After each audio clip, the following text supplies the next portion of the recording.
धर्म ग्रंथों में वैराग्य दो प्रकार का बताया गया है।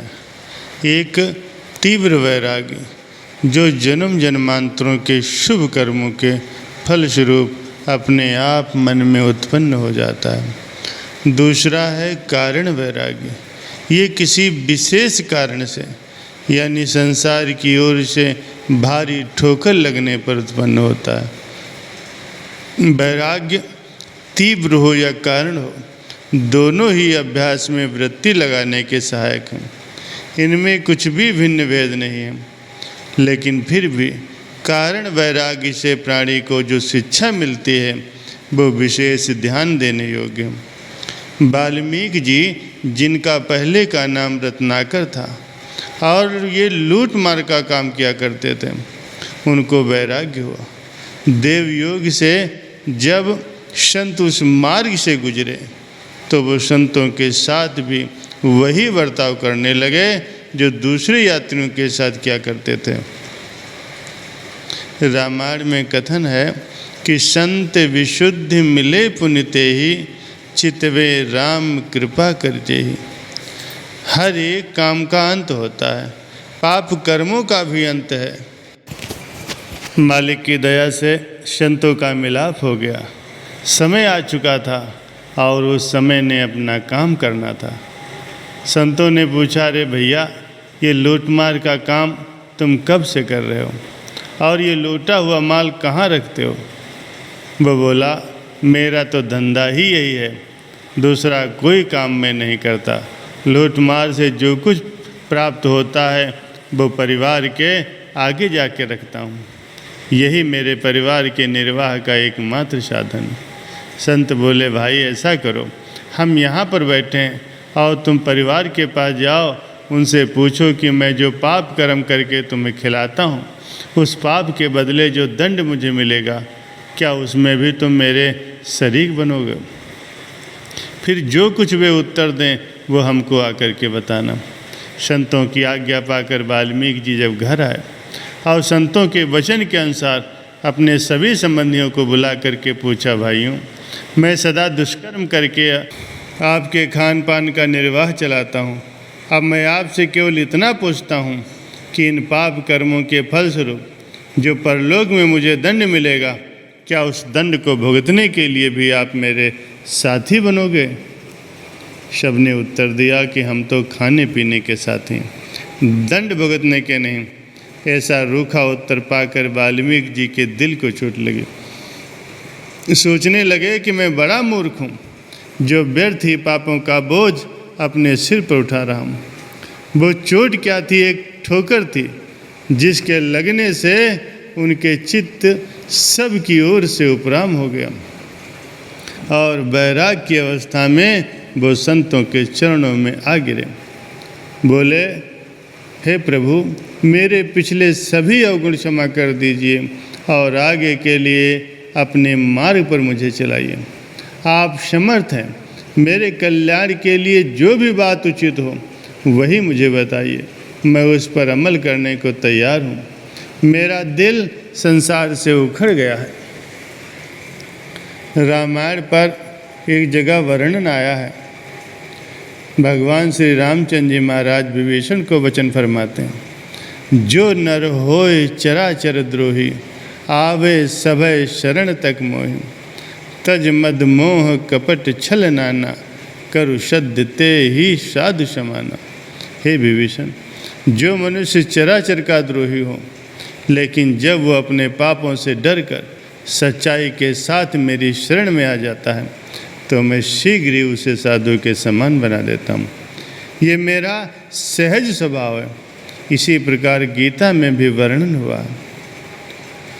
भगवान कहते हैं कि हे अर्जुन, ख्वाह तू हो सब गुनहगारों से बढ़कर हो शर्मसार, किश्ती उर्फा में होगा कुल जमे हंसियाँ से पार।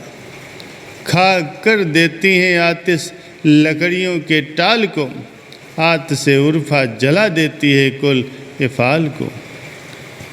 किसी ने एक बार संतों से प्रश्न पूछा, भगवान, पापों का इलाज क्या है? संतों ने कहा, अपने किए हुए पाप कर्मों पर रोना और पछताना तथा आगे के लिए उनसे परहेज करना। उस पछतावे में रोते हुए जो आँखों से आंसू गिरते हैं उनसे सभी पाप धुल जाते हैं।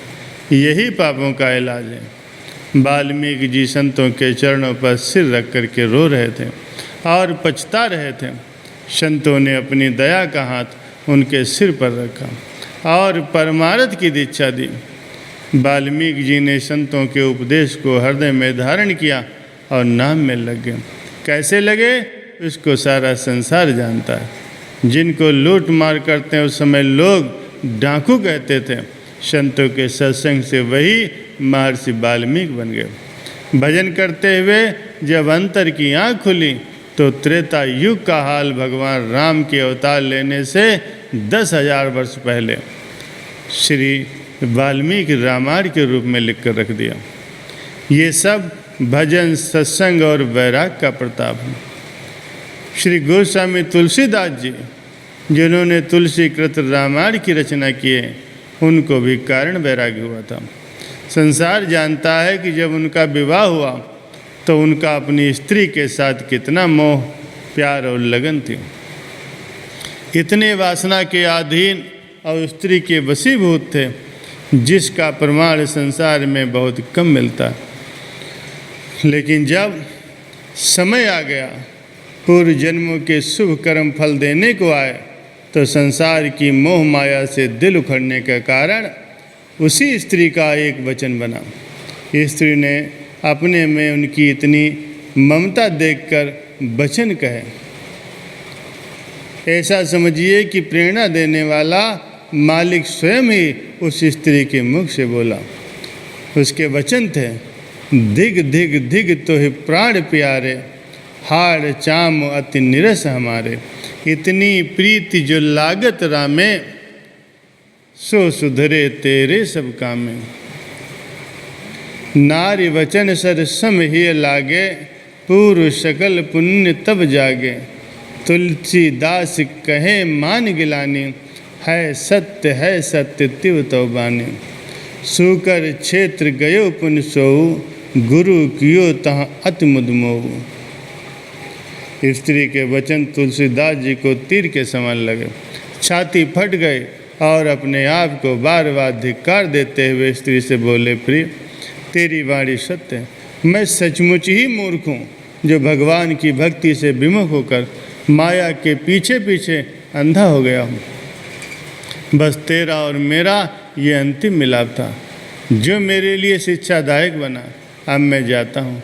ठोकर लगते ही वे कुरुक्षेत्र को गए और वहाँ पर गुरु का मिलाप हुआ।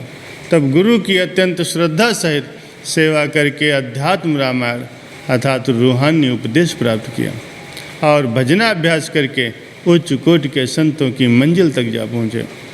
जब अंतर की आँख खुली तो त्रेता युग की भगवान श्री रामचंद्र जी की कथाएं और लीलाएं ज्यों की त्यों कलयुग के अंदर श्री रामचरितमानस के रूप में लिख दी, जिसको आज भी लोग बड़ी श्रद्धा भक्ति से सिर झुकाते हैं और प्रेम करते हैं।